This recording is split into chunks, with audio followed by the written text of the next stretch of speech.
السلام علیکم نوال امید لرم چې تاسو په ټولو روغ جوړ به وئ. د مردان مشهوره خواجه سارا چې مس مردان احمد علي اروپي مس مردان عزتمنو هغه د ډانسونو د هر څه نه توبه ویستله، ویښته یې د ځان نه کړ کړه، وایي چې څلور میاشتې په تبلیغ کې ځم. راځئ مینهواله موږ سره مکمل تفصیلات تاسو په دې ویډیو کې وایو چې تاسو ته پوره معلومات در ورسیږي. د دې معلومات نه مخکې زه تاسو ته دا یادګي نه کوم تاسو کو چارې زموږ په دې سوپر کلیک چینل کې نوي وئ، چینل هم نوی سبسکرایب کړئ. مهرباني وکړئ تاسو زموږ د سوپر کلیک چینل د سره سبسکرایب کړئ، خوا کې سره د ټلۍ نشان وخی چې ها یو نوی معلوماتي ویډیو تاسو ته په اسانۍ باندې در ورسیږي. عزتمنو په سوشل میډیا باندې دغه شانتي ویډیوګانې شیر کیږي چې دغه شانتي یو خواجه سارا نوی ته ناسته دی او ځان نه غټې غټې زرپان دی او وایي چې زه مس مردان مینه اچوم چې په خپله باندې هغه ویډیو وکتل نو ډېره سخت خوشحاله شو. احمد علي اروپي مس مردان د ډانسونو د هر څه نه توبه ویستله او وایي چې زه څلور میاشتې په تبلیغ کې ځم. خو مونږ چې په خپله باندې هغه ویډیو وکتله اول ډېره سخت خوشحاله شو، بیا هم وویل چې یاره دا خو مس مردان نه ده، دا بل څوک دی، دغه خبره دروغ ده.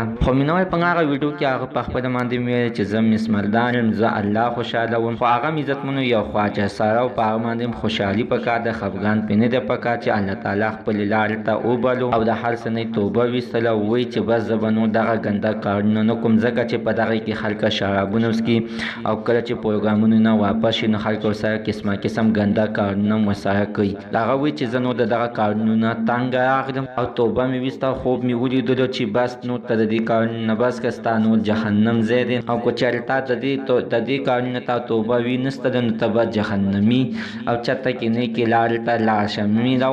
مینهوالو د دغه د خواجه سارا د خولې همدغه وینا وه، وایي چې بس زه نور ښه لارې ته ځم، د بدو کارونو نه توبه وباسم او الله خوشحاله. مینهوالو زموږ سره تر نن ورځې خبر د دې ځای پورې د نوي معلومات دپاره د سره زموږ د سوپر کلیک چینل د سره سبسکرایب کړئ، خوا کې ورسره د ټلۍ نشان ووهئ چې ها یوه نوې معلوماتي ویډیو تاسو ته په اسانۍ باندې در ورسیږي.